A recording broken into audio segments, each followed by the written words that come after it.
மீதான அதீத போகத்தால் சினிமாவில் வெற்றி பெற வேண்டும் என்பது மட்டுமல்லாமல் குடும்பத்தின் வறுமையை போக்கவே அவர் நடிக்க தொடங்கினார் என்றெல்லாம் கூட பல நிகழ்வுகள் அவர் தெரிவித்திருந்தார். எனக்கு சினிமா வாய்ப்பு வந்தாலும் கூட சினிமா மீது கொண்ட ஆர்வம், ஆசை மட்டுமே நடிக்க நான் வரவில்லை, குடும்பத்தினுடைய வறுமையை போக்கவே நடிக்க தொடங்கினார் என்ற ஒரு பல நிகழ்வுகளில் அவர் பேசி இருப்பதும் நம்மால் பார்க்க முடிகிறது.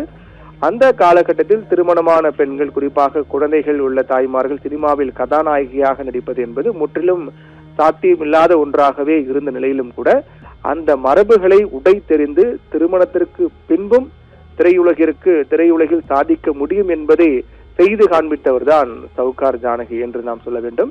தற்போது இருக்கக்கூடிய ஒரு முன்னணி நடிகைகள் கூட திருமணமான பிறகு அவர்களுக்கான அந்த சினிமாவில் வாய்ப்பு என்பது குறைந்து வருகிற நிலையில்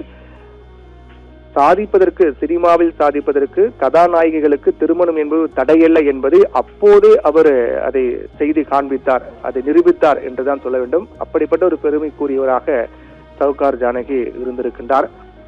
இந்த நிலையில்தான் அவர் தொடர்ந்து பல்வேறு படங்களில் அவர் நடித்து வந்த நிலையில்தான் அவர் இறுதி நாட்களில் அவரால் நடிக்க முடியாமல் அவர் உடல்நிலை காரணமாக அவர் வீட்டிலிருந்து ஓய்வெடுத்து வந்தார்.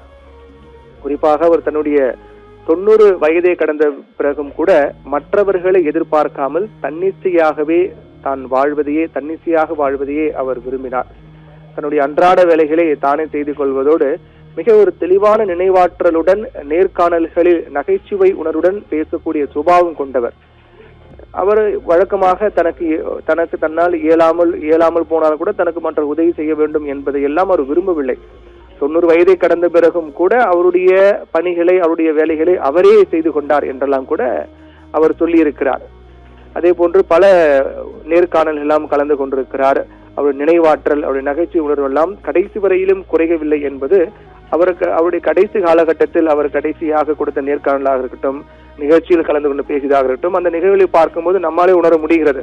கடைசி காலகட்டத்தில் கூட நினைவாற்றல் மற்றும் நேர்காணல் அவர் பேசக்கூடிய நகைச்சுவை தன்மை என்பதெல்லாம் சற்றும் குறையாமல் அவர் அப்படி இருந்தார் என்பது அவருடைய கடைசி கால நேர்காணல் நிகழ்ச்சிகளில் கலந்து கொண்டு பேசியதை பார்க்கும் போதெல்லாம் நம்மாலே உணர முடிகிறது. அந்த அளவுக்கு ஒரு திறன் வாய்ந்தவராக அவர் இருந்தார். சிவாஜி கணேசனுடைய அந்த புதிய பறவை 1964ஆம் ஆண்டு வெளியான அந்த புதிய பறவை என்ற திரைப்படத்தில் அவர் ஏற்று நடித்த அந்த கதாபாத்திரம் ஒரு சிங்கராக வரக்கூடிய சித்ரா என்ற எதிர்மறை நெகட்டிவ் கேரக்டர் என்று சொல்லப்படக்கூடிய எதிர்மறை கதாபாத்திரத்தில் சவுகார் ஜானகி நடித்திருந்தார்.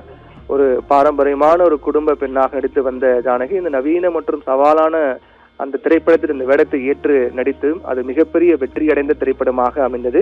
இப்படியாக திரைத்துறை வானொலியில் தொடங்கிய அவருடைய பயணம் மேடை நாடகத்தை கடந்து சினிமாவில் கோலோச்சிய சவுகார் ஜானகி இன்று இல்லை என்பது திரை உலகிற்கு மிகப்பெரிய பேரிழப்பு என்பதில் எந்தவித மாற்று கருத்தும் இல்லை.